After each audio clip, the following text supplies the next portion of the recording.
வாழ்க வளமுடன். ஹாய் சகோஸ், இதயம் மீட்டும் மெல்லிசை போல உங்கள் மனதை மயக்கப் போகும் எழுத்தாளர் தீபா பாபு அவர்களின் கற்பனை சிதறல்களுக்குள் நம் பயணத்தை தொடங்கலாமா? நெஞ்சில் வண்ணம் தீட்டுகிறாய், அத்தியாயம் 7. என்ன விசாரிக்கணும்? தனக்கு பக்கவாட்டில் லேசான படபடப்போடு கேட்ட குரலில் நிதானமாக திரும்பி பார்த்த திலீப் குமார், இங்கே உன்ட்ட எல்லாம் பேசி விசாரணை நடத்த நான் விரும்பல. ஆனா உனக்கு அதுதான் விருப்பம்னா நான் தயார் என்று கைகளை குறுக்கே கட்டிக்கொண்டு சுற்றிலும் பார்வையை சுழற்றியவாறு அவன் கூறவும் கலவரமானாள் பெண். இல்ல, வேண்டாம் என்றாள் கயல்விழி பதற்றமாக. என்ன வேண்டாம்? அவன் குரலின் கடுமையில் என்னவென்று புரியாத நடுக்கம் ஏற்பட்டது அவளுக்கு. மிரண்டு நின்றவளின் கரம் பற்றி இழுத்து, அம்மா வாங்க வீட்டுக்கு போகலாம் என்றாள் காருண்யா. குடிந்த மகளை பார்த்துவிட்டு அவனிடம் திரும்ப திலீப்போ தன்னை அழுத்தமாக முறைத்திருக்கும் பிள்ளையின் செயலில் இலகும் மனதை இழுத்து பிடித்து பார்வையால் இவளை குற்றஞ்சாட்டியபடி இறுக்கமாக நின்றிருந்தான். போலாம்.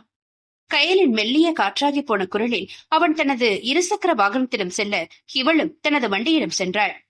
அம்மு, நம்ம வீட்டுக்கு போலாம். கோபமாக தனக்கு கட்டளை இட்டவாறு பின்னால் ஏறி அமரும் சிறுமியின் சொல்லில் பெருமூச்சு விட்டுக் கொண்டவள், என்னன்னு பேசிட்டு போடும்டா என மகளுக்கு பதில் அளிப்பது போல் தன்னை தயார்படுத்திக் கொண்டாள் அன்னை. தன் பின்னால் வரும் ஸ்கூட்டியின் வேகத்திற்கு ஏற்ப அந்த புல்லட்டின் வேகமும் அச்சாலையில் மிகவும் நிதானமாக பயணித்தது. 10 நிமிட தொலைவில் இருந்த அடுக்குமாடி குடியிருப்பு வளாகம் ஒன்றினுள் திலீப் செல்லவும் அதுவரை அமைதியாக அவனை பின்தொடர்ந்து வந்த கயல்விழிக்கு அதற்கு மேல் உள்ளே செல்வதற்கு கலக்கமாக இருந்தது. சில அடிகள் முன்னே சென்று விட்டவன் அவள் நின்று விட்டதை பக்கவாட்டு கண்ணாடியில் கவனித்துவிட்டு திரும்பி அருகில் வருமாறு கையசைக்க அவளோ அவனையும் கட்டிடத்தையும் மாறி மாறி தயக்கத்துடன் பார்த்தாள். விழிகளில் அப்பட்டமாய் எரிச்சலை வெளிப்படுத்தி அவன் முறைக்க தன் பார்வையை விலக்கிக் கொண்டவளோ மேலே முன்னேறி செல்வதற்கு சிறிதும் முயன்றாள் இல்லை. பற்களை அழுந்த கடித்துக் கொண்டவன் இடவளமாய் கடுப்பாக தலையசைத்து தனது அலைபேசியை எடுத்து யாருக்கோ அழைப்பு விடுத்து காதில் வைத்தான். அடுத்த 2வது நிமிடத்தில் இவள் வயதை ஒத்த சல்வார் அணிந்திருந்த இளப்பெண் ஒருவள் வேகமாக இவளிடம் வந்தாள். Hi, I am Abhinaya. உங்களை எங்க வீட்டுக்கு தான் திலீப் கூட்டிட்டு வந்துட்டு இருக்காரு. எந்த பயமும் இல்லாம உள்ள வாங்க என்று புன்னகையுடன் அழைப்பு விடுத்தாள். கயலின் விழிகள் அவன் புறம் பெரும் வியப்புடன் திரும்ப அவனும் அவளை நோக்கி உஷ்ண பார்வை ஒன்றை வீசிவிட்டு அந்த இடமே அதிரும்படி வண்டியை கிளப்பிக் கொண்டு சென்றான். அவன் கோபம் கண்டு எச்சிலை விழுங்கியபடி நின்றிருந்தவளை பார்த்து, சரி, காண்டாக்கிட்டீங்க போல இருக்கு என்றாள் அபிநயா நமட்ட சிரிப்புடன். இவள் தேமே என்று அவளை பார்த்து வைக்க, சரி, ஃபர்ஸ்ட் ரைட் கட் பண்ணுங்க, அங்கதான் திலீப் வெயிட் பண்ணிட்டு இருப்பாரு, வண்டியை நிறுத்திட்டு வாங்க, நான் லிப்ட் கிட்ட நிக்கிறேன் என்று வழி சொல்லிவிட்டு அபி சென்று விட்டாள். அலுப்புடன் அவள் சொன்னதை செய்தவள் அங்கே கடுகடுவென்று நின்றிருந்தவனின் அருகில் சென்று அவன் கை காட்டிய இடத்தில் தன் வண்டியை நிறுத்தி இறங்கினாள். 3வது தளத்தில் இருந்த அபிநயாவின் வீட்டிற்குள் நுழையும் வரை அவளிடம் திலீப் ஒரு வார்த்தை கூட பேசவில்லை. காருண்யா வேறு நேரமாக மிரட்சி அடைய ஆரம்பித்தாள். அன்று வரை நட்பாக தெரிந்தவனின் முகம் இன்று சிறிது கடுமையாக தெரிந்து அவளை வெகுவாக கலவரமடைய செய்தது. இதையெல்லாம் தவிர்க்கத்தான் கயலிடம் அவன் இயல்பாக பேச முயன்றான். அவளோ அதற்கு ஒத்துழைக்க மறுத்து இவனிடம் சண்டையிட்டும் சந்தேகப்பட்டும் நிற்கிறாள்.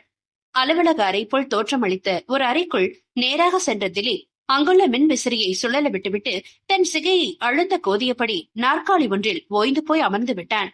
வாயில் கதவருகே தயக்கத்துடன் நின்றிருந்த அம்மாவையும் பெண்ணையும் உள்ளே அழைத்து வரவேற்பறை சோஃபாவில் அமர வைத்த அபி திலீப்பிடம் வந்து, எல்லாருக்கும் குடிக்க ஏதாவது கொண்டு வரட்டுமா என்று கேட்டாள். இல்ல, வேணாம், இப்பதான் சாப்பிட்டுட்டு நேரம் இங்க வரோம் என்றவன், அவளை மட்டும் உள்ள அனுப்பு, வெளியே நீ பாப்பாட்ட ஏதாவது பேச்சு கொடுத்துட்டு என்று நிமிர்ந்து அமர்ந்தான்.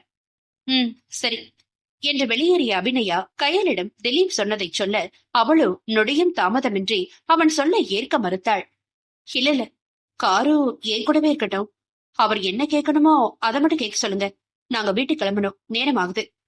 கயல் கண்டிப்புடன் பேசி முடிக்கும் முன்னரே வேகமாக வெளியே வந்த திலீப், அபி, நீ பாப்பாவை பால்கனி கூட்டிட்டு போ, நான் இங்கேயே விசாரிச்சுக்கிறேன் என்று கோபமாக அங்கிருந்த சோஃபாவில் அமர்ந்தான். இல்ல, நான் அம்மா கூட தான் இருப்பேன். இம்முறை மகள் பட்டென்று தன் மறுப்பை தெரிவிக்க அந்த காவலன் உண்மையிலேயே நொந்து நூலாகி போனான். ஓ, அம்மாவும் பொண்ணு என்ன நல்லா வச்சு செய்றாங்க. ஒருமுறை கண்களை அழுத்த மூடி திறந்து கையிலை அவன் அழுத்தமாக பார்த்து வைக்க, பாப்பு, நீ ஆன்டி கிட்ட பேசிட்டு, நான் சீக்கிரம் சார்ட்ட பேசிட்டு வந்துடுறேன், நாம கிளம்பலாம் என்றாள் காருவை அனுப்ப முயன்றாள் நாயகி. ஆனா அம்மு என்றவள் தயங்க அவள் கரம் பற்றி தன் அருகில் இழுத்தவன், ஏன் பேபி, அன்னைக்கு ஸ்டேஷன்ல கேட்டது போலவேதான் அம்மாட்ட சில கேள்விகள் சந்தேகங்கள் கேட்க போறேன், அதுக்கே நீ இவ்ளோ டென்ஷன் ஆகுற என்று பிள்ளையை சிரித்த முகமாக சமாதானப்படுத்தினான். ஆனா அன்னைக்கு நீங்க அம்மாவை இப்படி எல்லாம் கோபம் பார்க்கலையே, சண்டை போடலையே என இழுத்தாள் காரு. என செல்லமாக முறைத்து, அப்பவும் இப்படிதான் அம்மா முதல்ல சரியா பேசல, அதனால சண்டை போட்டேன், நல்லா யோசிச்சு பாரு என்றாள் பொறுமையாக. அது அவளின் நினைவில் வரவும், ஓ என்று விட்டு திரும்பி கயலிடம் கண்ணால் சம்மதம் பெற்று அபையுடன் சென்றவள் இவர்கள் தன் பார்வை வட்டத்தில் விழுமாறு கவனமாக நின்று கொண்டாள். அதையெல்லாம் சன்ன சிரிப்புடன் பார்த்திருந்தவன், ரொம்ப நல்லாவே பிள்ளைய மயக்கி வச்சிருக்க, உக்காரு என சட்டென்று கடுமையாக மாறி எதிரே உள்ள இருக்கையை கயலுக்கு கை காட்டினான். அவனை திகைப்புடன் பார்த்தவள் அப்பொழுதுதான் அவனின் ஏக வசனத்தை உணர்ந்து ஆத்திரத்தில் முகம் சிவந்தவளாக, இவென்ன அந்த ரிசப்ஷன்ல இருந்து என்கிட்ட கொஞ்சமும் மரியாதை இல்லாம பேசுறான் என்று கடுப்பானாள். விசாரணைக்கு அழைச்சிட்டு வந்தா இப்படிதான் மரியாதை இல்லாம பேசுவீங்களா? அவளின் கோபத்தை அலட்சியமாக பார்த்து, நீ செஞ்சு வச்சிருக்க வேலைக்கு உனக்கு மரியாதை வேற தனியா தரணுமா என கால் மேல் கால் போட்டபடி அமர்த்தலாக சாய்ந்தமர்ந்து கேள்வி எழுப்பினான் திலீப். அவன் செயலில் இன்னமும் முகத்தில் சீற்றம் வெடித்து கிளம்ப பற்களை அழுந்த கடித்து தன்னை நிதானிக்க முயல்பவளை பார்வையால் அளவெடுத்தபடி, உன்ன உட்கார சொன்ன என்றான் திமிராக. பரவாயில்ல, நீங்க கேட்க வேண்டியத சீக்கிரம் கேளுங்க, நாங்க கிளம்பணும் என்றாள் பெண்ணும் பட்டென்று. என்ன ஒரு துணிச்சல் பாரு, எவ்வளவு பெரிய குற்றத்தை செஞ்சுட்டு ஒரு டிஎஸ்பி முன்னாடி நிக்கிறோங்கிற பயமே இல்லாம இவளுக்கு இப்படி நிக்கிறா பாரு, இவள என்ன டிசைனு? தன்னெதிரே நிற்பவளை விசித்திரமாக பார்த்தபடி எண்ணமிட்ட அவனுக்கு இவள் தொடர்பான குற்றம் சுமந்த தகவல் தன்னிடம் வந்து சேர்ந்த தினம் நினைவுக்கு வந்தது. சரியாக 1 மாதத்திற்கு முன்பு கிரிமினல் வழக்கு ஒன்றின் தொடர்பாக இவன் சென்னை சென்றிருந்த வேளை நண்பனின் நண்பனாக இவனுக்கு அறிமுகமான நபர் ஒருவர் இவனிடம் உதவி கேட்டு வந்தார். தெரிந்த வட்டத்தில் எவருக்கேனும் பிரச்சனை என வரும் பொழுது அவர்கள் தனது உதவியை நாடி வருவது இயல்பான ஒன்றுதான் என்பதால் இவனும் அந்த நண்பனிடம் சாதாரணமாகத்தான் பேசிக் கொண்டிருந்தார். தனக்கு ஏற்பட்டுள்ள சிக்கலை கவலையுடன் எடுத்து கூறி அதன் தொடர்பான ஆதாரங்களை இவனுடைய பார்வைக்கு அவன் கொண்டு வரவும் திலீப்பிற்கு பலத்த அதிர்ச்சி. சில நிமிடங்களுக்கு அவன் கூறிய தகவல்கள் உண்மையா அல்லது பொய்யான குற்றச்சாட்டு எதுவும் கூறுகிறானா என குழம்பியவன் அதனுடைய விவரங்களை மேலோட்டமாக ஆராய்ந்த பொழுதே அதில் உள்ள உண்மைகள் தெளிவாக புலப்பட்டது. இருந்தும் மனம் மாறாமல் கயல்விழி பற்றிய முழு தகவல் அறிக்கையை கேட்டு தனக்கு தெரிந்த துப்பறிவு நிறுவனம் ஒன்றை அணுகினான். அடுத்த 4 நாட்களில் அவன் கைகளுக்கு வந்து சேர்ந்த விவரங்களை நம்ப முடியாமல் பெரும் திகைப்புடன் பார்த்து கொண்டிருந்தான் டிஎஸ்பி திலீப் குமார். கயல்விழியையும் காரண்யாவையும் அன்று அந்த பல்பொருள் அங்காடியில் பார்த்ததுதான் இன்று அவன் கைகளில் இருந்த ரிப்போர்ட்டில் தன் பெண் சம்பந்தப்பட்ட வழக்கில் அம்மா குற்றவாளியாக இருக்கிறாள். இது எவ்வாறு சாத்தியம்? அவள் எப்படி இப்படி ஒரு செயலை துணிகரமாக செய்திருப்பாள்? சட்டத்தின் பிடியில் சிக்கினால் எத்தனை ஆண்டுகள் சிறை தண்டனை கிடைக்கும் என்கிற பொது அறிவு கூடவா படித்து வேலைக்கு செல்லும் ஒரு பெண்ணுக்கு இருக்காது என்று அவள் மீது சுறுசுறுவென்று எரிச்சல் பொங்கியது காவலனுக்கு.